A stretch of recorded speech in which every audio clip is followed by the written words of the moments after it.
વિદ્યાર્થી મિત્રો, મારું નામ નીરજ પટેલ.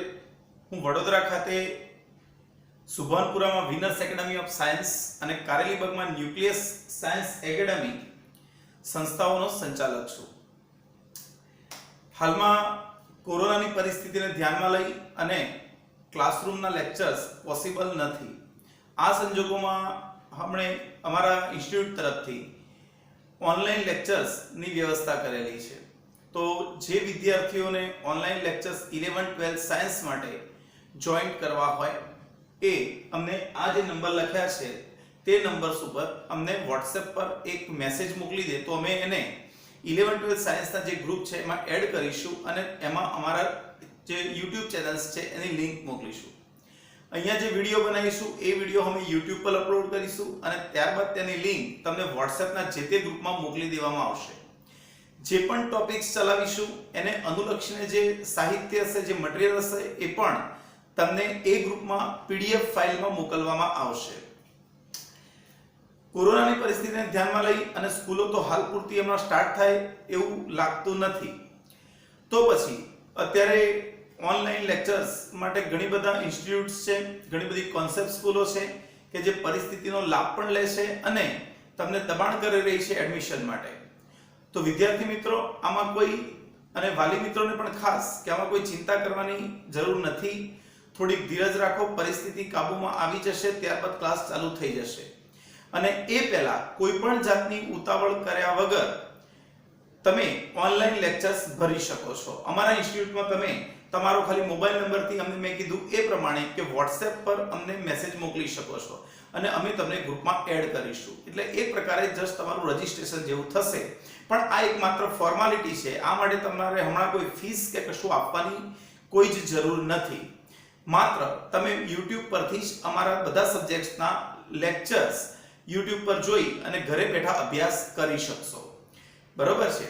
તો આશા રાખું કે આજે તમને સમજાવ્યું તો તમે નંબરને એમ નોટ કરી લેશો અને અમને આ મોકલશો.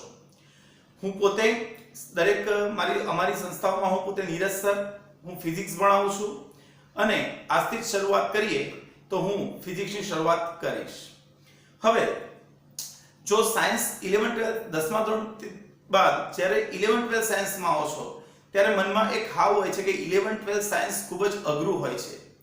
હા, એમાં કોઈ મતભેદ પણ નથી કે ભાઈ છે 11-12 સાયન્સ અઘરું જ હોય છે. બરોબર છે, એમાં કોઈ શંકાને સ્થાન નથી. પણ જે છોકરાઓ મહેનત કરતા હોય, જે વિદ્યાર્થીઓનો બેઝ એકદમ ક્લિયર હોય છે અને એ લોકો માટે સાયન્સથી બીવાની કોઈ જરૂર નથી. સાયન્સ અઘરું નથી. જો તમે સમજશો, વિષય પ્રત્યે તમે રુચિ રાખશો તો સાયન્સ સહેલું છે. પણ જો તમે એવું વિચારતા હોય કે અમે બસ ફરતા ફરતા જે રીતે 9 થી 10 ધોરણમાં ભણ્યા એ રીતે 11-12 સાયન્સમાં પણ વર્તીશું અને રિઝલ્ટ આવશે, તો એવું સાયન્સમાં પોસિબલ નહીં બને. એટલે તમારે ખૂબ જ મહેનત કરવાની. જો તમારામાં ત્રેવડ હોય તો જ સાયન્સ લેવું જોઈએ. હા, પણ જો મહેનત કરવાની તમારામાં તાકાત હોય તો સાયન્સ લેવું જ જોઈએ, કારણ કે તમને તમારા કારકિર્દી માટે ઘણી બધી લાઈનો સાયન્સમાંથી ખુલે છે. હા, આગળ વધીએ. બીજું કે હવે સાયન્સમાં 3 સબ્જેક્ટ હોય છે: ફિઝિક્સ, કેમિસ્ટ્રી, મેથ્સ અથવા એના ઓપ્શનમાં બાયોલોજી હોય છે. એટલે ફિઝિક્સ અને કેમિસ્ટ્રી કમ્પલસરી હશે, મેથ્સ અને બાયોલોજી ઓપ્શનલ હશે.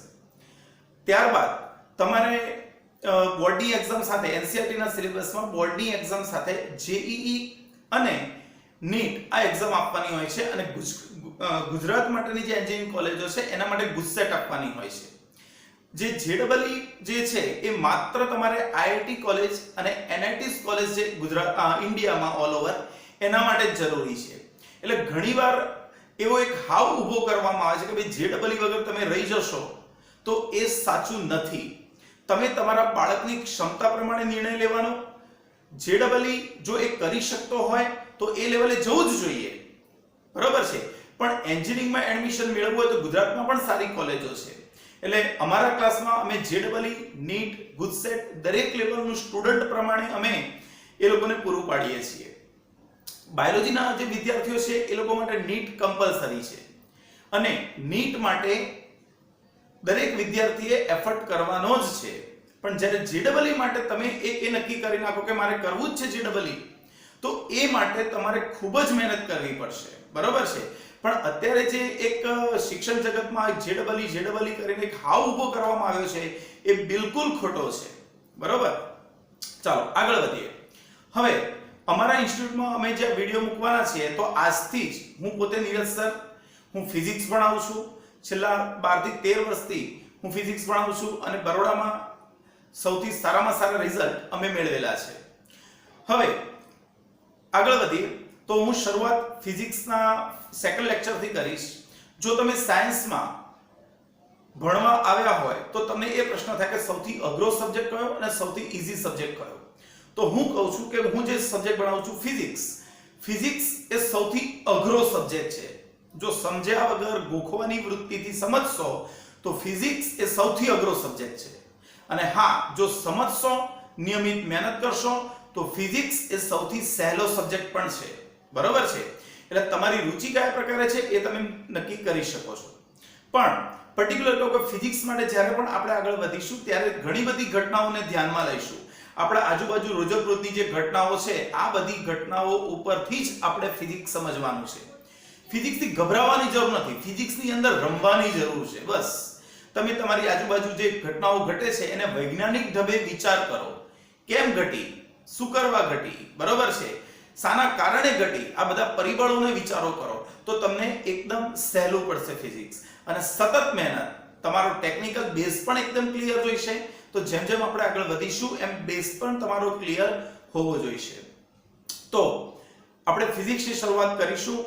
ઓરિએન્ટેશન કે એવું કોઈ લેક્ચર હું રાખતો નથી, ડાયરેક્ટ ભણવાની જ શરૂઆત કરીએ. તમને વધારે કોઈ પણ ક્વેરી હોય તો તમે આ ફોન નંબર્સ લખ્યા છે એના ઉપર ડાયરેક્ટ મને કોલ કરી શકો છો અને પૂછી શકો છો, બરોબર છે. પણ અત્યારે સીધું આપણે ભણવાની શરૂઆત કરીએ.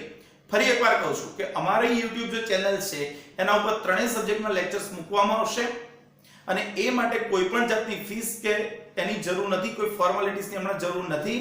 તમે ઘરે બેઠા યોગ્ય રીતે અભ્યાસ કરી શકો એવો અમારો ઉદ્દેશ્ય છે. તો તમે ખાલી અમને, મેં કીધું એ પ્રમાણે WhatsApp નંબર છે એના ઉપર અમને મેસેજ મોકલી શકો છો અને અમે એને WhatsApp ગ્રુપમાં એડ કરી દઈશું કે જેથી તમને વિડીયોની લિંક સતત મળતી રહે અને એને અનુરૂપ જે મટીરીયલ્સ હોય એ પણ અમે મોકલતા હોઈએ છીએ. વળી બોર્ડ ઉપર જે અમે વર્ક કરીએ છીએ એનો ફોટો પાડીને પણ અમે એ ગ્રુપમાં મોકલીશું કે તેથી તમે સારામાંની નોટ્સ પણ બનાવી શકશો, બરોબર છે. ચાલો તો વધારે કશું કહેતો નથી અને આપણે ડાયરેક્ટ ફિઝિક્સની શરૂઆત કરીએ, બરોબર છે. ચેપ્ટર નંબર 2 થી શરૂઆત કરીએ. તો ચાલો આપણે ફિઝિક્સના સેકન્ડ ચેપ્ટરથી શરૂઆત કરીશું અને ચેપ્ટરનું નામ છે એકમ તથા માપન. ચેપ્ટરનું નામ શું છે? ચેપ્ટર 2 એકમ અને માપન. એકમ અને માપન. તો આને ઇંગ્લિશમાં કેવું હોય તો યુનિટ કહેવાય. આને શું કહીશું? યુનિટ. અને માપનને કહીશું મેઝરમેન્ટ. શું કહીશું? મેઝરમેન્ટ. તો એકમ તથા માપન. આપણે જાણીએ છીએ કે સૌથી પહેલા તો ભૌતિક રાશિ કોને કહેવાય એની શરૂઆત કરીએ. કોણ? ભૌતિક રાશિ, જેને ઇંગ્લિશમાં કહેવાય ફિઝિકલ.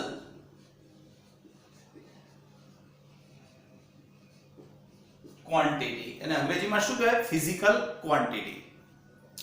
તો સૌથી પહેલી વસ્તુ કે ભૌતિક રાશિ કોને કહેવાય? ભાઈ આપણે જાણીએ છીએ કે આપણી આજુબાજુ દરેક પદાર્થ, દરેક વસ્તુ ને કંઈક ના કંઈક ચોક્કસ લાક્ષણિક ગુણધર્મો છે, ભૌતિક ગુણધર્મો છે. અને દરેક ભૌતિક ગુણધર્મને અનુરૂપ આપણે એક નામ આપેલું છે અને એને આપણે ભૌતિક રાશિ તરીકે ઓળખીએ છીએ. શાના તરીકે? ભૌતિક રાશિ. એટલે જેવું આપણે કહીએ કે ભાઈ અત્યારે ગરમી છે તો આપણા મગજમાં એક ઉષ્મા ઉર્જા જેવી વસ્તુ આવી જાય.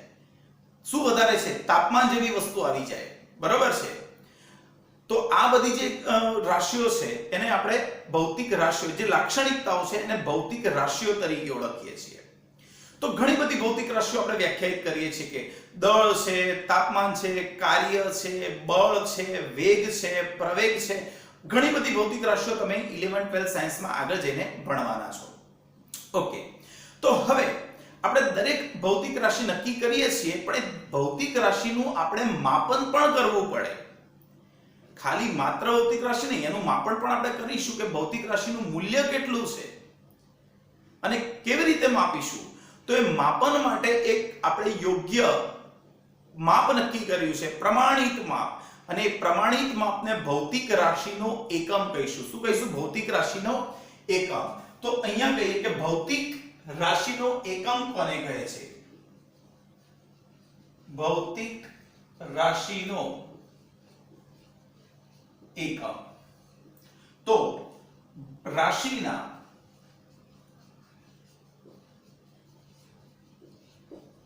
પ્રમાણિત માપને, રાશિના શું? પ્રમાણિત માપ, સ્ટાન્ડર્ડ માપ, એને આપણે શું કહીશું? ભૌતિક રાશિનો એકમ. એકમને આપણે યુનિટ કહીશું. બરોબર છે? તો સિમ્પલ વસ્તુ છે કે હું કોઈને પણ પૂછીશ કે ભાઈ તારું દળ કેટલું, અત્યારે બજારમાંથી લાવ્યા કશું, તેનું દળ કેટલું, તો એ જ્યારે મને કહેશે ત્યારે મને કિલોગ્રામમાં કહેશે કે ભાઈ 5 કિલોગ્રામ બટાકા લાવ્યા. બરોબર છે? પણ મને એવું નહીં કે 5 ડિગ્રી સેલ્સિયસ લાવ્યા. તો આપણે દળને માપવા માટે એક ચોક્કસ એકમ બનાવ્યો છે કે ભાઈ દળ શામાં માપવું? કિલોગ્રામમાં માપવું.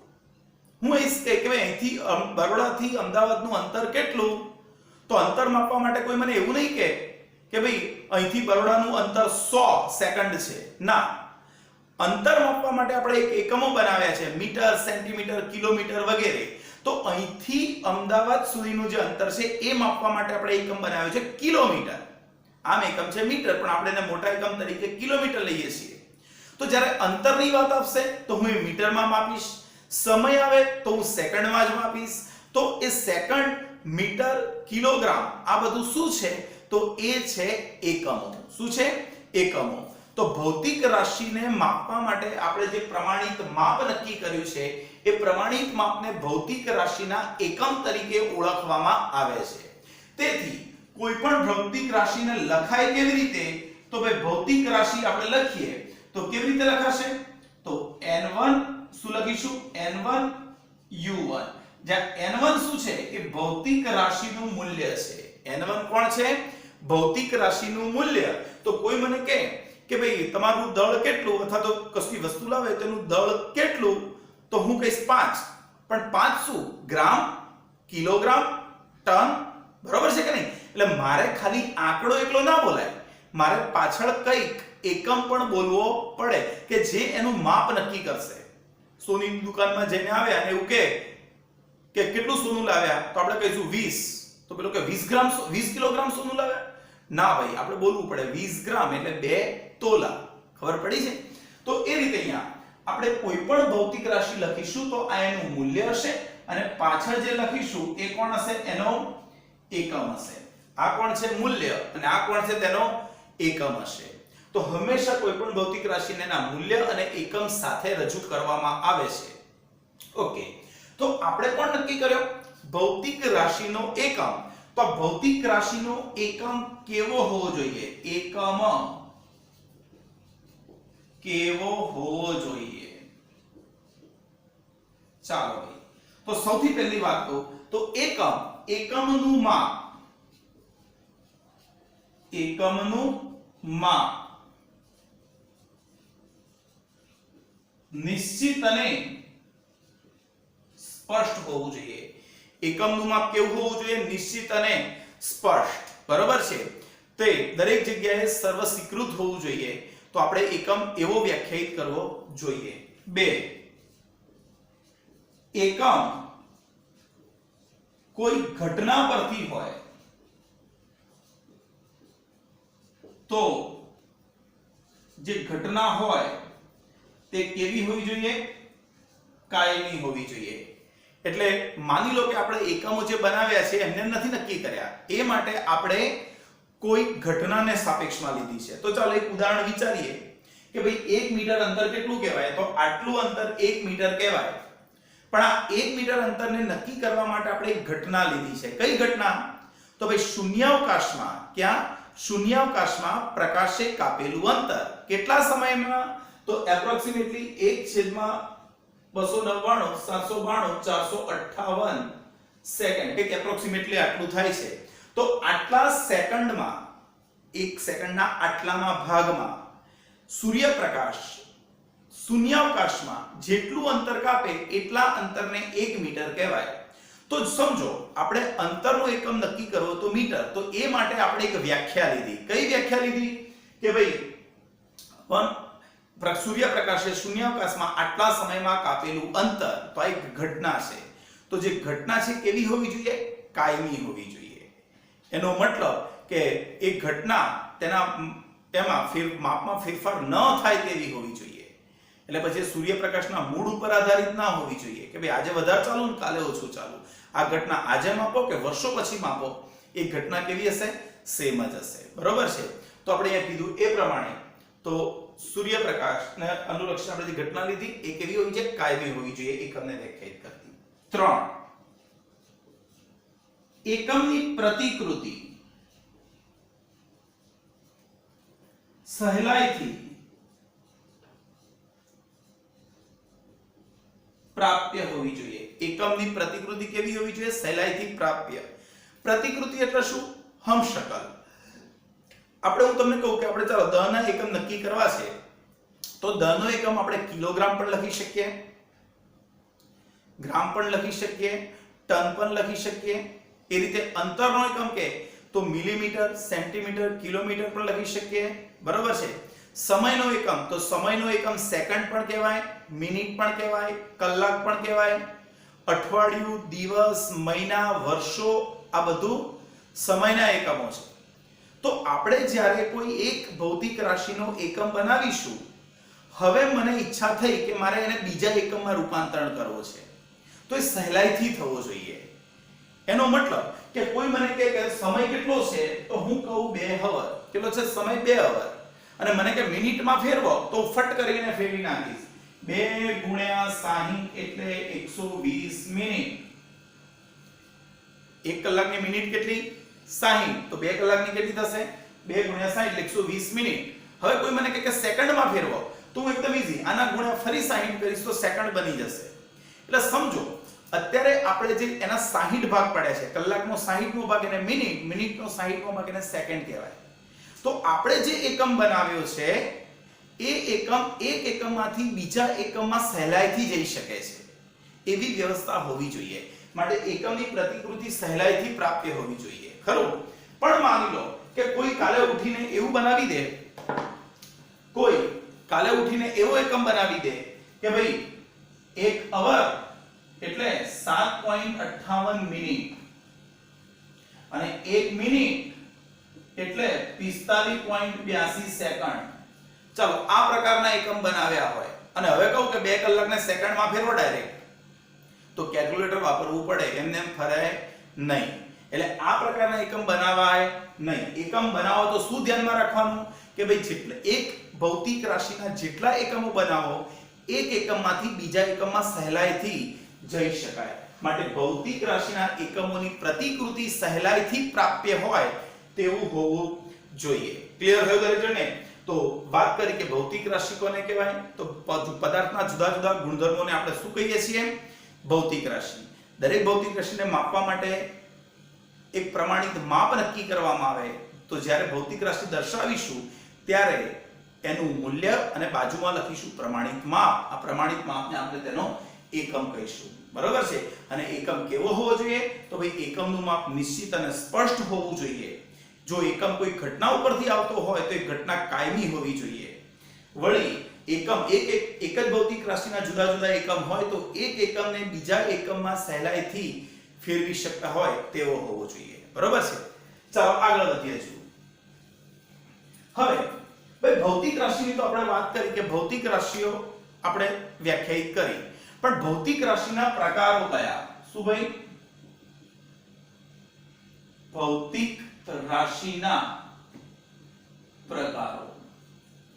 હવે ભાઈ તમે નક્કી કરો કે તમારે કઈ રીતે પ્રકારો પાડવા છે, એ રીતે તમે પ્રકારો પાડી શકો. બરોબર છે?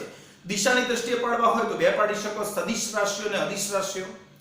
જેમાં દિશા જરૂરી હોય એ સદિશ, દિશા જરૂરી ના હોય એ અદિશ રાશિઓ. બીજી ઘણી રીતે આપણે એના ભાગ પાડી શકીએ છીએ, પણ આપણે અત્યારે એના મૂળ 2 ભાગ પાડીશું. એકમાં છે મૂળભૂત ભૌતિક રાશિઓ. કઈ ભૌતિક રાશિઓ? મૂળભૂત ભૌતિક રાશિઓ. એને ઇંગ્લિશમાં કહેવાય ફંડામેન્ટલ ફિઝિકલ ક્વોન્ટિટી. કઈ? Fundamental physical quantity. અને સેકન્ડ છે એને કહેવાય સાધિત ભૌતિક રાશિઓ. કઈ રાશિઓ? સાધિત ભૌતિક રાશિઓ અથવા તો સાધિત રાશિઓ. અને ઇંગ્લિશમાં કહેવાય ડિરાઇવ્ડ ફિઝિકલ ક્વોન્ટિટી. કઈ? Derived quantities. ચાલો, તો મૂળભૂત ભૌતિક રાશિઓ કોને કહેવાય એ આપણે સમજવાનો પ્રયત્ન કરીએ. સમજો કે ભૌતિક રાશિઓ તો ઘણી બધી છે. શરૂઆત કરીએ તો દળ, અંતર, સમય, વેગ, પ્રવેગ, બળ, વેગમાન, કાર્ય, ઊર્જા, પાવર, ઘણી બધી ભૌતિક રાશિઓ છે. તો દરેક ભૌતિક રાશિને માપવા માટે આપણે બધા માટે એકમ જોઈશે. તો શું બધાના એકમો બનાવવા પડે? ખ્યાલ આવે છે? બધા એકમો બનાવવાની જરૂર છે. તો એક સમજો કે ભાઈ દુનિયામાં રંગો કેટલા? તો કહે છે કે અસંખ્ય રંગો છે. પીળો મળે, લેમન યેલો મળે, બરોબર છે, ડાર્ક યેલો મળે, સનફ્લાવર યેલો મળે, ઘણા બધા રંગો છે. જાંબલી મળે, બરોબર છે, પછી તમે કેસરી મળે, ગુલાબી મળે, આવા ઘણા બધા રંગો છે. પણ તમે જ્યારે કલર બોક્સ લાવો છો ને ત્યારે જોજો અંદર મુખ્યત્વે તો 3 જ કલર હોય, અને કદાચ સફેદ કે કાળો આપતા હોય, પણ મુખ્યત્વે તો 3 જ કલર હોય. કયા કયા? લાલ હોય, પછી લાલ, વાદળી અને પીળો. આ જોઈ છે ને કદાચ મૂળભૂત રંગો RBG, બરાબર છે, રેડ, બ્લુ અને ગ્રીન એવું કંઈક હોય છે, બરાબર છે. તો મૂળભૂત રંગો 3 હોય છે. તો અહીંયા સમજીએ તો શું કોઈ રંગો બીજા હોતા જ નથી? ના, બીજા ઘણા બધા રંગો હોય છે, પણ બધા રંગો બનાવવા સ્વતંત્ર રીતે બનાવવાની જરૂર નથી. બધા માટે અલગ અલગ રંગો બનાવવાની જરૂર નથી. હું એક કામ કરું કે મારે કેસરી રંગ બનાવવો છે, કેસરી રંગ, તો હું લાલ જોડે બીજો રંગ મિક્સ કરીશ. જો મારે ગ્રીન કેવો કોઈ કલર બનાવવો છે તો હું યલો અને કદાચ બ્લુ મિક્સ કરીશ, અને એ રીતે કંઈક આપણે ગ્રીન બનાવીએ છીએ. તો તમે શું કે બધા રંગો બનાવવાની જરૂર નથી. તમે મુખ્યત્વે 3 કે 4 મૂળભૂત રંગો બનાવ્યા છે, અને એનું મિશ્રણ કરીને તમે જુદા જુદા રંગો બનાવી શકો છો. ખબર પડે છે? તો બધા રંગો બનાવવા જઈએ તો લાંબા થઈ જઈએ. તે કેટલા રંગો બનાવી શકાય? પણ એના કરતા અમુક ઓછામાં ઓછા રંગો બનાવીએ અને એમનું યોગ્ય પ્રમાણ કરીએ. એકમાં લાલ અને લાલ વધારે હોય, બ્લુ ઓછો હોય, અથવા લાલ ઓછો હોય, બ્લુ વધારે હોય, ગ્રીન ઓછો હોય તો બ્લુ વધારે હોય. આ રીતની વ્યવસ્થાઓ જુદી જુદી કરી શકીએ, અને એના ઉપરથી આપણે જુદા જુદા રંગો આપણને મળે. તો પછી મારે બધા રંગો બનાવવાની જરૂર નથી. હું તો માત્ર 3 જ બનાવીશ, અને આ 3 રંગો ભેગા થઈને બીજા રંગોને બનાવશે. તો સમજો ભૌતિક રાશિઓમાં પણ એવું છે કે ભૌતિક રાશિઓ કેટલી છે? ભાઈ ભૌતિક રાશિઓ અસંખ્ય છે, અને બધી ભૌતિક રાશિઓ માટે એકમો બનાવવાની જરૂર નથી. એક કામ કરીએ, જેટલી રાશિઓ છે એમાંથી અમુક ઓછામાં ઓછી ભૌતિક રાશિઓ પકડી લઈએ. કઈ? અમુક ઓછામાં ઓછી રાશિઓ, બરાબર છે. અમુક ઓછામાં ઓછી રાશિઓ લઈ લઈએ. ના, એકમો નક્કી કરવાથી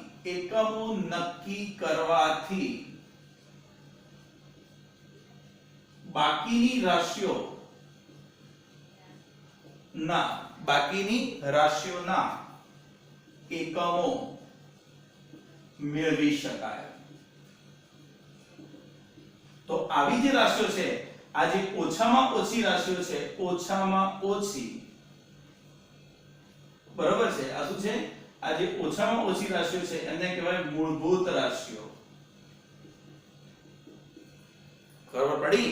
તો બધાના એકમ બનાવવાની જરૂર નથી. આપણે અમુક ઓછામાં ઓછી રાશિઓ લઈ લઈએ અને એના એકમો બનાવીશું, તો એના ઉપરથી બાકીની બધી રાશિઓના એકમો આપણે બનાવી શકીશું. તો જે ઓછામાં ઓછી નક્કી કરવામાં આવે એને મૂળભૂત રાશિઓ તરીકે ઓળખવામાં આવે. અને દાખલા તરીકે કહીએ તો કોણ છે એવું? તો દળ, અંતર, સમય વગેરે વગેરે. દળ, અંતર, સમય આ બધી મૂળભૂત રાશિઓ છે, બરોબર? ચાલો, હવે સાધિત રાશિઓ કોને કહીશું? કે ભાઈ એકવાર મૂળભૂત તો બનાવી દીધી, પણ હવે તમારે કોઈક રાશિ વેગ નામની રાશિનો એકમ બનાવવો છે. તો એના માટે તમારે વેગનો એકમ v બનાવવાની જરૂર નથી. તમને ખબર છે કે વેગ બરાબર શું? તો અંતર ભાગ્યા સમય. અને અંતરનો એકમ આપણે જાણીએ છીએ મીટર, સમયનો એકમ જાણીએ છીએ સેકન્ડ, બરાબર છે? તો અહીંયા દળનો એકમ આપણે શું લઈએ છીએ? કેજી, અંતરનો એકમ શું લઈએ છીએ મીટર, સમયનો એકમ શું લઈએ છીએ સેકન્ડ. તો આ જે રાશિઓ કહેવાય દળ, અંતર, સમય, આ બધી મૂળભૂત રાશિઓ કહેવાય. અને આ જે એકમો બનાવ્યા એને મૂળભૂત એકમો કહેવાય. કયા એકમો? મૂળભૂત એકમો. અને સાધિત એકમો, સાધિત રાશિઓ કોને કહેવાય કે હવે મૂળભૂતને ભેગી કરીને જે બનાવીશું અને જે બને એને આપણે સાધિત રાશિઓ કહીશું. તો મૂળભૂત રાશિઓ પરથી બનાવેલ રાશિઓને મૂળભૂત રાશિઓ પરથી બનાવેલ રાશિઓને કઈ રાશિઓ કહેવાય? સાધિત રાશિઓ કહેવાય. અને એમના એકમોને સાધિત એકમો કહેવાય. તેમના એકમોને સાધિત એકમો કહે છે. ખરું? તો અહીંયા કહીએ કે દાખલા તરીકે કોણ? તો મને કહે છે કે વેગ. ચાલો વેગ. તો વેગ કેવી રાશિ છે? સાધિત. કેમ? કારણ કે મને ખબર છે કે વેગ કેવી રીતે મળે? તો ભાઈ વેગ મળે અંતર ભાગ્યા સમય કરવાથી. વેગ કેવી રીતે મળે? અંતર ભાગ્યા સમય કરવાથી. અંતર મૂળભૂત રાશિ, સમય મૂળભૂત રાશિ અને બંનેનો ગુણોત્તર લઈશું તો આપણને વેગ મળી જાય છે. માટે વેગને આપણે સાધિત રાશિ કહીશું. અને એનો એકમ કેવો હોય? તો સાધિતનો એકમ કયો થશે? તો મીટર પ્રતિ સેકન્ડ થશે. કેટલો થશે? મીટર પ્રતિ સેકન્ડ જેટલો થશે. ક્લિયર થયું દરેકના મગજમાં? પાક્કો? તો વિચારો ધ્યાનથી. બરાબર છે? ચાલો આ કઈ મૂળભૂત રાશિઓ જે ઓછામાં ઓછી, બધી રાશિઓના એકમો બનાવવાની જરૂર નથી, અમુક ઓછામાં ઓછી રાશિઓ લઈ લઈએ એમના એકમો બનાવીશું તો બાકીની રાશિઓના એકમો બનાવી શકાય. તો આ મૂળભૂત રાશિઓ. અને એના ઉપરથી જે બનાવીશું એ બધી સાધિત રાશિઓ. એટલે આ બે થઈ. અને હજુ ત્રીજી રાશિ છે. ત્રીજી રાશિ છે પૂરક રાશિઓ. કઈ રાશિઓ? 3 પૂરક રાશિઓ. કઈ રાશિઓ છે? પૂરક રાશિઓ. બરોબર છે? જે મૂળભૂત અને સાધિત સિવાય કંઈક વધારામાં ખૂટતી કરતી હોય એને આપણે અંદર એડ કરી દીધી. અને એ પૂરક રાશિઓમાં છે કોણ? એક સમતલ કોણ. કોણ છે? સમતલ કોણ. આને આપણે ડિટેલમાં નેક્સ્ટ લેક્ચરમાં ભણીશું, પણ અત્યારે ખાલી નામ યાદ રાખો, સમતલ કોણ. અને એનો એકમ કેવો હોય? તો આ રાશિ છે એનો એકમ થાય રેડિયન. શું થાય? રેડિયન. ડિટેલમાં પછી ભણીએ. અને બીજો એક છે એનું નામ છે ઘનકોણ. ઘનકોણ રાશિ કહેવાય અને એનો એકમ ઘનકોણ રાશિ કહેવાય અને આ એનો એકમ શું કહેવાય? સ્ટીરેડિયન કહેવાય. શું કહેવાય? સ્ટીરેડિયન. તો આટલા સુધી એકદમ ક્લિયર થઈ ગયું. પછી આગળ વધીએ. શું કીધું? ભૌતિક રાશિના પ્રકારો. બે મૂળભૂત રાશિઓ, સાધિત રાશિઓ અને ત્રીજા કીધા આપણે પૂરક રાશિઓ. બરાબર છે? જોઈ લો, એકવાર વિચારી લો, પછી આગળ વધીએ.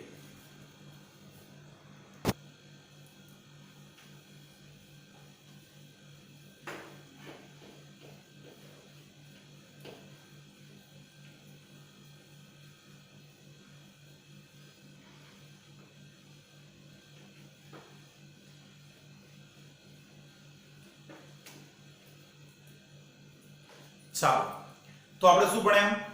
ભૌતિક રાશિઓના પ્રકારો.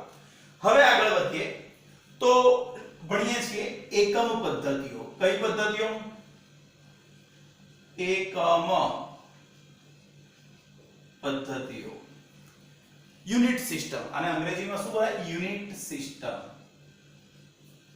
Unit system. આ યુનિટ સિસ્ટમ શું છે? એક વસ્તુ સમજજો. આપણે એકમો તો બનાવી દીધા, પણ હવે એકમોને વાપરવાના કેવી રીતે? તો આપણે એક સામાન્ય ઘરની વાત કરીએ તો આપણે કેરીની સીઝન ચાલે છે એટલે આપણે આવું ખાઈએ છીએ કે રોટલા જોડે રસ, બાજરીનો રોટલો બનાવીએ જોડે રસ ખાઈએ. પોસિબલ છે એવું? ના. આપણે રોટલીને રસ સાથે ખાઈએ છીએ. હા કે ના? ખીચડી અને દાળ બનાવી હોય? ના ભાઈ, ખીચડી જોડે દાળ થોડી ખવાય. ખીચડી જોડે તો આપણે કઢી બનાવીએ છીએ, ભાત જોડે દાળ બેસે. તો આ જે વસ્તુ છે એ કોમ્બિનેશન છે કે તમારે આની જોડે આ ખાવું, આની જોડે આ ખાવું. તો ભૌતિક રાશિઓના જે એકમો બનાવ્યા છે આ એકમોમાં પણ એવો થોડુંક કોમ્બિનેશન બનાવવામાં આવે છે. બરાબર છે?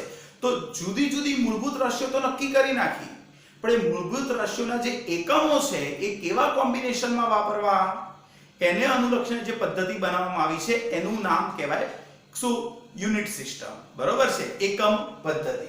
તો એકમ પદ્ધતિમાં સૌથી પહેલા કોણ છે? તો ભાઈ સૌથી પહેલી આવી કઈ પદ્ધતિ, તેનું નામ છે બ્રિટિશ પદ્ધતિ. કઈ પદ્ધતિ? બ્રિટિશ પદ્ધતિ. અને બ્રિટિશ પદ્ધતિનું અંગ્રેજીમાં નામ છે FPS પદ્ધતિ. કઈ પદ્ધતિ? FPS. એટલે અહીં જે છે એમાં મૂળભૂત રાશિઓ તરીકે કોણ લઉં? અંતર. જોજો, રાશિઓ કોણ? અંતર. પછી કોણ? દળ. અને પછી કોણ? સમય. તો બ્રિટિશરોએ આખી દુનિયા ઉપર રાજ કરેલો, સૌથી પહેલા એમણે પદ્ધતિ આપી અને એમાં બ્રિટિશ પદ્ધતિમાં અંતર શામાં મપાય છે? તો કહે છે ફૂટમાં. શામાં? ફૂટ. દળ શામાં મપાય? તો એ લોકો પાઉન્ડમાં માપે છે. અને સમય શામાં છે? તો કહે છે કે સેકન્ડમાં. તો સૌથી પહેલી જે પદ્ધતિ આવી એનું નામ છે FPS પદ્ધતિ, એનું નામ બ્રિટિશ પદ્ધતિ, ફૂટ પાઉન્ડ સેકન્ડ પદ્ધતિ. ચાલો, ત્યારબાદ બીજી જે આવી એ કઈ પદ્ધતિ છે? ભાઈ બીજી છે એ છે CGS પદ્ધતિ. CGS પદ્ધતિમાં પણ મૂળભૂત રાશિઓ કેટલી? 3. C for centimetre. કયા મીટર? સેન્ટીમીટર. G for ગ્રામ. અને સમય તો કોણ ભાઈ? સેકન્ડ. સમય કોણ? સેકન્ડ. બરાબર છે. તો આ એક રાશિ આવી. ત્રીજી એ આ બધા જે એકમો હતા એ નાના એકમો હતા, તો થોડા મોટા એકમો બનાવ્યા અને એક પદ્ધતિ વાપરી. તો એ શું છે? MKS પદ્ધતિ. અને MKS પદ્ધતિમાં મીટર, બોલો, કિલોગ્રામ અને કઈ પદ્ધતિ? અને સેકન્ડ લેવામાં આવે. શું લેવામાં આવે? સેકન્ડ. તો અહીં સુધી 3 ભૌતિક રાશિઓ હતી. કઈ? 3 ભૌતિક રાશિઓને મૂળભૂત તરીકે લીધેલ હતી. અને હવે અંદર એક ચોથી જે આવી એમાં એડ થઈ MKSA પદ્ધતિ વચ્ચે આવી ગઈ. અને MKSA માં આ તો બધી છે જ, પણ એક ભૌતિક રાશિ તરીકે કોણ એડ થયું? તો કહે છે કે વિદ્યુત પ્રવાહ. અને વિદ્યુત પ્રવાહ તરીકે એકમ કયો લેવામાં આવ્યો? તો કહે છે એમ્પિયર. તો પહેલી 3 પદ્ધતિઓ જે છે એમાં 3 મૂળભૂત એકમો છે અને 3 રાશિઓ છે, ખરું? પણ ચોથામાં એક વધારાની એડ થઈ, વિદ્યુત પ્રવાહ, અને એને અનુલક્ષીને એકમ કયો? તો કહે છે એમ્પિયર. બરાબર છે. અને ત્યારબાદ હાલમાં 1971 થી જે વાપરીએ છીએ એ પદ્ધતિનું નામ છે SI પદ્ધતિ, સિસ્ટમ ઇન્ટરનેશનલ. કઈ? ઇન્ટરનેશનલ સિસ્ટમ અથવા તો સિસ્ટમ ઇન્ટરનેશનલ પદ્ધતિ. તો આ પદ્ધતિમાં મૂળભૂત રાશિઓ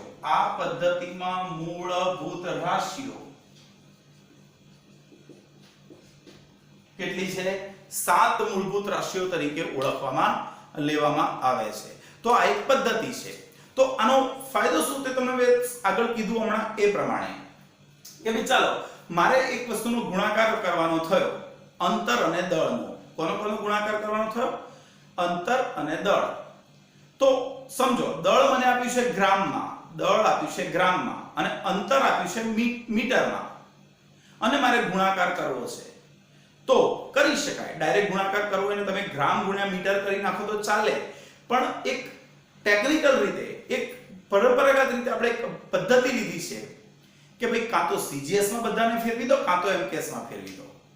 દળ આપ્યું છે ગ્રામમાં, અંતર આપ્યું છે મીટરમાં, અને જો ગુણાકાર કરવો હોય, જો CGS પ્રમાણે ગુણાકાર કરવો હોય તો દળ તો ગ્રામમાં છે જ, પણ અંતરને મીટરની જગ્યાએ સેન્ટીમીટરમાં ફેરવી દો. અને એવું ના કરવું હોય તો MKS માં ગુણાકાર કરવો હોય તો અંતર તો મીટરમાં છે, તો દળને કિલોગ્રામમાં ફેરવી દો. એટલે આપણે એક આદત પાડીશું આગળ જઈને કે જ્યાં CGS આવે ત્યાં દળને આપણે ગ્રામમાં ગણવાનું ને અંતરને આપણે સેન્ટીમીટરમાં ગણવાનું. અને જો MKS પદ્ધતિ, SI પદ્ધતિ પ્રમાણે ગણવાનું હોય તો આપણે અંતરને મીટરમાં અને દળને કિલોગ્રામમાં ફેરવીને જ ગણીશું. બરાબર છે. અને સમય તો અહીંયા બધા માટે સેકન્ડમાં છે. ઓકે, તો મૂળભૂત ભૌતિક રાશિઓ કેટલી કીધી? 7 SI પદ્ધતિ પ્રમાણે. તો SI પદ્ધતિ પ્રમાણે જે રાશિઓ છે એ રાશિઓના આપણે નામ લખીએ. અને બરાબર છે, SI પદ્ધતિ પ્રમાણે જે ભૌતિક રાશિઓને આપણે શું લખીએ? નામ અને સંજ્ઞા. તો ચાલો, રાશિઓના નામ, એકમ અને એની સંજ્ઞા. નામ, એકમ અને કોણ છે? સંજ્ઞા છે. બરાબર છે. જોઈ લઈએ એકવાર. ચાલો, તો સૌથી પહેલી SI પદ્ધતિ પ્રમાણે છે. કઈ પદ્ધતિ છે આ? SI પદ્ધતિ. SI પદ્ધતિમાં સૌથી પહેલું કોણ? તો અહીંયા લઈએ દળ. દળ માટે આપણે કયો એકમ વાપરીએ છીએ? તો કહે છે કિલોગ્રામ. અને એની સંજ્ઞા શું વાપરીએ છીએ? kg. શું વાપરીએ છીએ? kg. બીજું કોણ? તો કે છે અંતર. બરોબર છે. તો અંતર માટે કોણ? તો કે છે મીટર. અને મીટર માટે કઈ સંજ્ઞા? m. 3. પછી કોણ? સમય. સમય માટે કોણ? તો સેકન્ડ. અને સંજ્ઞા શું વાપરીશું? Small s. 4. પછી કોણ? વિદ્યુત પ્રવાહ. અને વિદ્યુત પ્રવાહને આપણે શામાં માપીશું? એમ્પિયર. અને એમ્પિયર માં કેપિટલ A લખીશું અથવા તો આને AMPER તરીકે લખી શકાય. 5. થર્મોડાયનેમિક તાપમાન. હવે થર્મોડાયનેમિક તાપમાન માટે એકમ કયો છે? કેલ્વિન છે. અને એનો સંજ્ઞા કેપિટલ K અથવા તો કેલ્વિન તરીકે લખાય. છઠ્ઠું છે એનું નામ છે જ્યોતિ તીવ્રતા. શું છે? જ્યોતિ તીવ્રતા. એને કહેવાય કેન્ડેલા. કેન્ડેલા. એને CD અથવા તો કેન્ડેલા તરીકે લખી શકો છો. બરોબર છે. અને સાતમું છે દ્રવ્યનો જથ્થો. દ્રવ્યના જથ્થાને શાના તરીકે લખશો? મોલ. MOL. ખરું? તો SI પદ્ધતિની મૂળભૂત 7 ભૌતિક રાશિઓ કોણ કોણ? દળ, અંતર, સમય, પ્રવાહ, તાપમાન, તીવ્રતા અને દ્રવ્યનો જથ્થો. એમના એકમોના નામ અને એમની સંજ્ઞા. તો આપણે આ લખીએ. તો આપણને એક ક્વેશ્ચન થાય કે ભાઈ મૂળભૂત રાશિઓની તો થોડું કન્ફ્યુઝન કરવું હતું ને, તમને કન્ફ્યુઝ કરું થોડા કે મૂળભૂત રાશિઓમાં શું કીધું કે ઓછામાં ઓછી રાશિઓ પકડવાની અને એમના એકમો નક્કી કરી દેવાના, તો બાકીના એકમો નક્કી થઈ જાય. તો કોઈ પણ ભૌતિક રાશિનો આપણે એક એકમ નક્કી કરી દેવાનો, એકથી વધારે નહીં કરવાના એક રીતે. હા, કરવા હોય તો એના રેપ્લિકા તરીકે બીજા કરી શકો પ્રતિકૃતિઓ, પણ મૂળભૂત તરીકે તો એક જ કરવાનું. તો પછી મને કહો કે દળનો એકમ શું છે? કિલોગ્રામ. અને દ્રવ્યનો જથ્થો, તો આનો એકમ શું છે? મોલ. દ્રવ્યનો જથ્થો, તો એનો એકમ કોણ? મોલ. વ્યાખ્યા બોલો દળની. તમે કદાચ 10મા ધોરણ કે 9મા ધોરણમાં ભણ્યા છો. દળ કોને કહેવાય? પદાર્થમાં રહેલા દ્રવ્યના જથ્થાને દળ કહે છે. પદાર્થમાં રહેલા દ્રવ્યના જથ્થાને આર્ય દ્રવ્યનો જથ્થો, અને એને દળ કહેવાય. તો દળ પણ આ રહ્યું. તો દ્રવ્યના જથ્થા માટે મોલ પણ ખરું, અને દ્રવ્યના જથ્થા એટલે દળ માટે કિલોગ્રામ પણ ખરું. તો એક જ ભૌતિક રાશિના બે એકમો બનાવ્યા, કિલોગ્રામ પણ ખરો અને મોલ પણ ખરો. છે કોઈ જવાબ આનો? વિચારો. તો આમાં ફરક શું છે? યાદ રાખો કે ભાઈ દળ જે છે, દળ એક ખરેખર જથ્થો છે, જથ્થો જેને કહેવાય. અને દ્રવ્યનો જથ્થો મોલ આ સંખ્યાનો જથ્થો છે. કયો જથ્થો? સંખ્યાનો જથ્થો. એનો મતલબ કહું તમને કે આપણે બજારમાં જઈએ, એમાં 1 કિલો કેળા લાવીએ અને 1 ડઝન કેળા લાવીએ, આ બંનેમાં કોઈ ફરક ખરો? બજારમાં જઈને 1 કિલો કેળા લાવીએ અને 1 ડઝન, તો ડઝન જે પેલા કિલો જે કહીશું એ તોડીને આપશે જથ્થો, અને ડઝન છે ને એ ગણીને આપશે. સામ આપશે? ગણીને.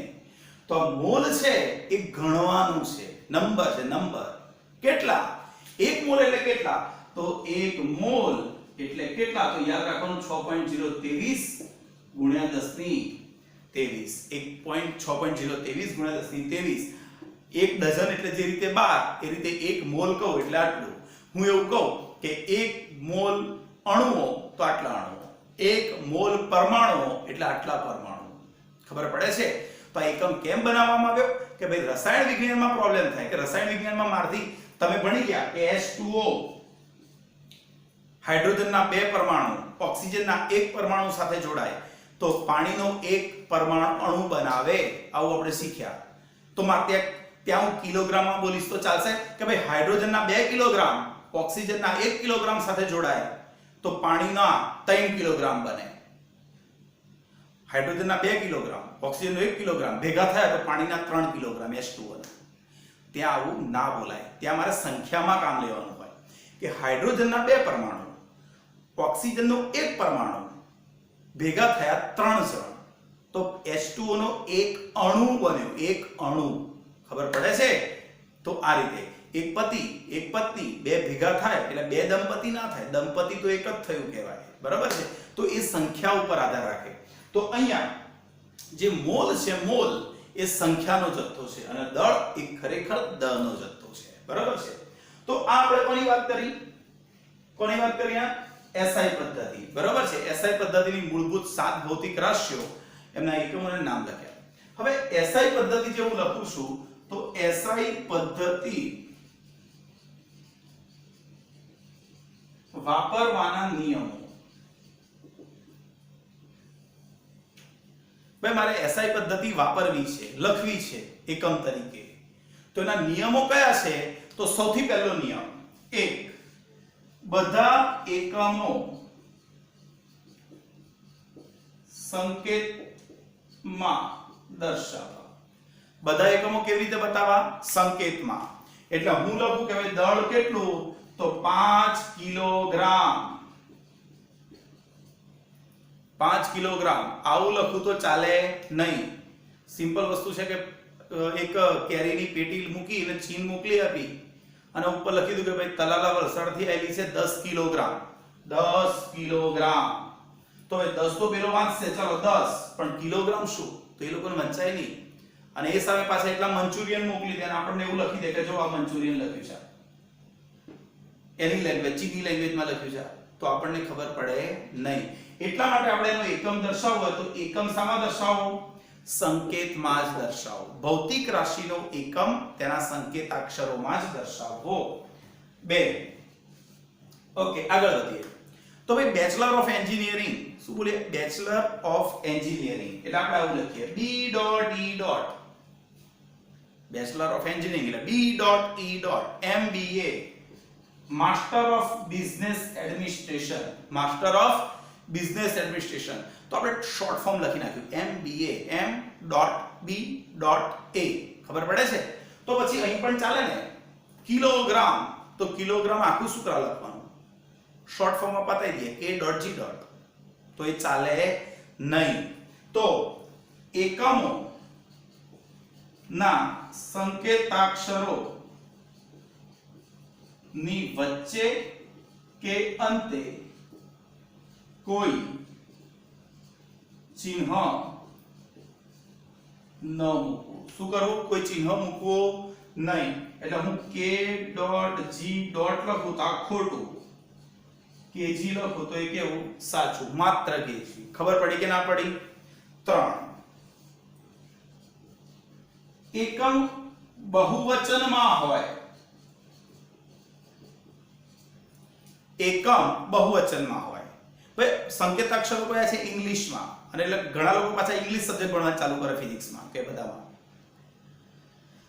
એક છોકરો હોય તો બોય કહેવાય, પણ બે છોકરા હોય તો બોયસ કહેવાય, એસ લગાડવો પડે પાછળ. તો 1 મીટર હોય તો 1 m લખાય, 1 મીટર. પણ 2 મીટર હોય તો 2 ms મીટર્સ. ના, એવું ચાલે નહીં. તો એક એકમ બહુવચનમાં હોય ત્યારે પણ સંજ્ઞામાં ફેરફાર ન થવો જોઈએ. એકમ બહુવચનમાં હોય તો પણ એની સંજ્ઞામાં ફેરફાર ન થવો જોઈએ. 1 મીટર હોય તો પણ 1 m લખાય અને 5 મીટર હોય તો પણ 5 m લખાય, ms ના લખાય. બરોબર છે? એટલે કોઈ 5 મીટર સાચું, તો અહીંયા કોઈ કે 5 મીટર્સ, તો આ ખોટું છે. બરોબર છે? ચાલો એક જ એકમને એક જ ઘાતના ગુણોત્તરમાં લખો. એક એકમને એક જ ઘાતના ગુણોત્તરમાં લખો. એટલે ભાઈ કેટલીક ભૌતિક રાશિઓ એવી હોય કે જેમાં એકમ રિપીટ થતો જાય. દાખલા તરીકે હું કહું પ્રવેગ. ભાઈ પ્રવેગનો એકમ શું થાય? પ્રવેગનો એકમ મીટર પ્રતિ. પ્રવેગ એટલે શું? ભાઈ વેગનો ફેરફાર ભાગ્યા સમય. તમે 9મા ધોરણમાં ભણ્યા હશો. પ્રવેગ એટલે વેગનો ફેરફાર ભાગ્યા કોણ? સમય. બરોબર કે નહીં? તો પછી શું લખાય? માથે એવું લખાય ને, વેગનો ફેરફાર શામાં મપાય? મીટર પ્રતિ સેકન્ડ. વેગનો ફેરફાર મીટર પ્રતિ સેકન્ડ અને ભાગ્યા સમય એટલે સેકન્ડ. તો કોઈ મને પ્રવેગનું એકમ પૂછે શું, તો હું કહીશ મીટર પ્રતિ સેકન્ડ. એવું ના બોલાય, એવું બોલાય નહીં. શું લખાય? મીટર સેકન્ડની -2 ઘાત અથવા મીટર પ્રતિ સેકન્ડ સ્ક્વેર. શું થાય? મીટર પ્રતિ સેકન્ડ સ્ક્વેર. ક્લિયર થયું દરેક જણને? હા કે ના? તો કાં તો મીટર સેકન્ડની -2 ઘાત લખો અથવા તો મીટર પ્રતિ સેકન્ડ સ્ક્વેર લખો, ચાલે. પણ આ મીટર પ્રતિ સેકન્ડ એક જ એકમને એક કરતા વધારે બતાવવાનો નહીં. અને સૌથી છેલ્લો પાંચમો સમજીએ. શું છે ભાઈ પાંચમો? ચાલો, કોઈ ભૌતિક રાશિનું એક નામ, એના એકમનું નામ વૈજ્ઞાનિકના નામ પરથી છે. એટલે ન્યૂટન નામના વૈજ્ઞાનિકે બળ શોધ્યું, તો બળનો એકમ કયો? તો એણે પોતાનું નામ આપી દીધું ન્યૂટન. તો ન્યૂટન કેવી રીતે બનાવાય? તો એકમ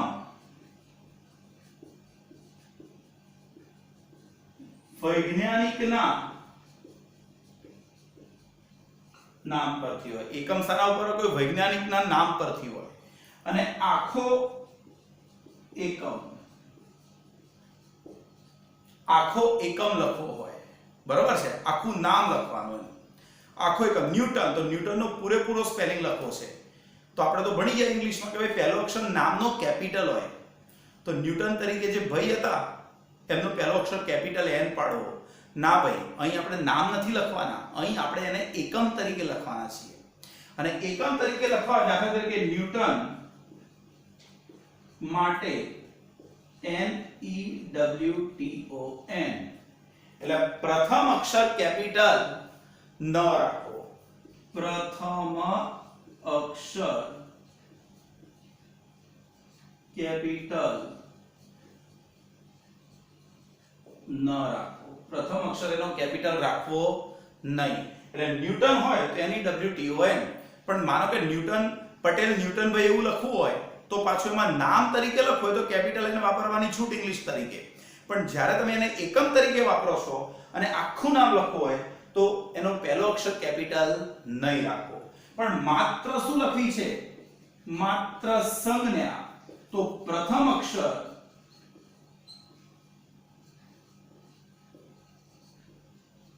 કેપિટલ રાખો. જો માત્ર પહેલો જ અક્ષર લખો તો શું કરવાનું? પહેલો જ અક્ષર લખવાનો પણ કેપિટલ. એટલે કે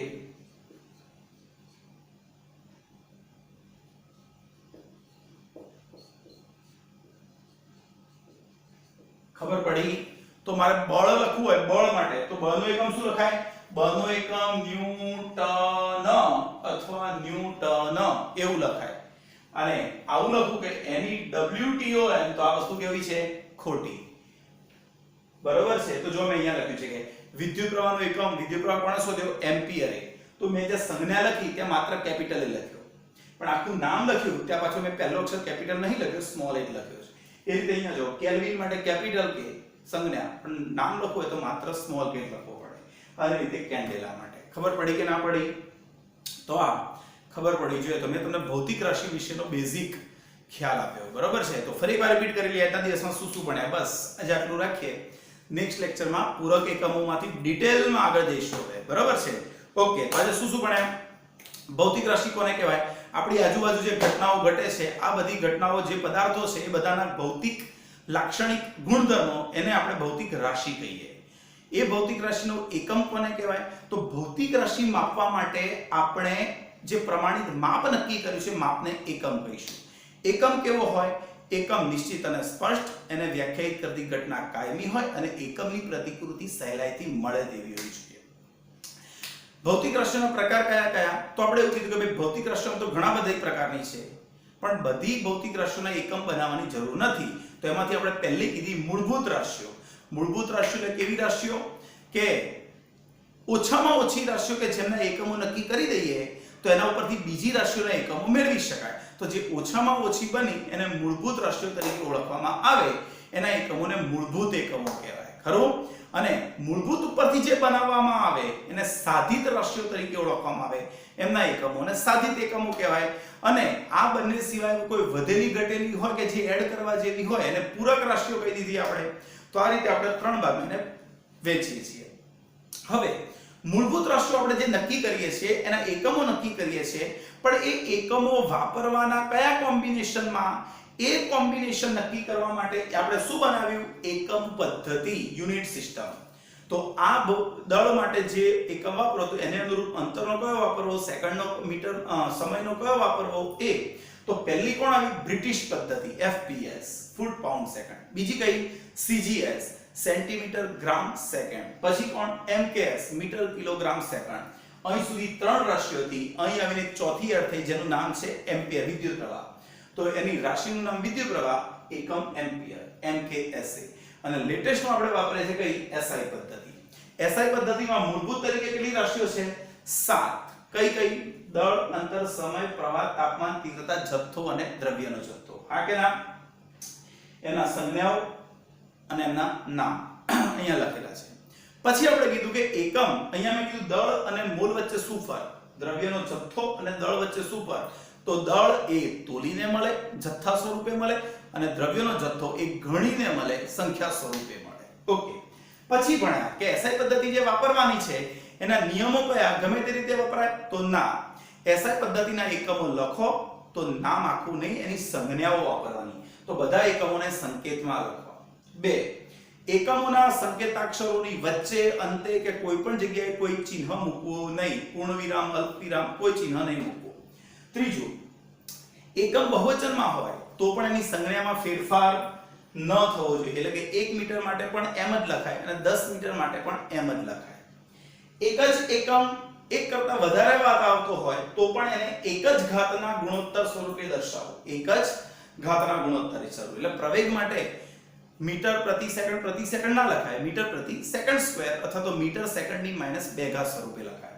અને છેલ્લું કીધું એ કે એકમ જો કોઈ વૈજ્ઞાનિકના નામ ઉપરથી હોય અને આખો એકમ લખવો હોય તો એનું આખું નામ લખવું, પણ પ્રથમ અક્ષરને બ્લોક એટલે કે કેપિટલ લેટર રાખવો નહીં. પણ જો માત્ર સંજ્ઞા સ્વરૂપે લખવી હોય તો એનો પ્રથમ અક્ષર લખવો, પણ એને કેપિટલમાં લખવો. બરોબર છે? ઓકે. તો આપણે મૂળભૂતની વાત કરી. બરોબર છે?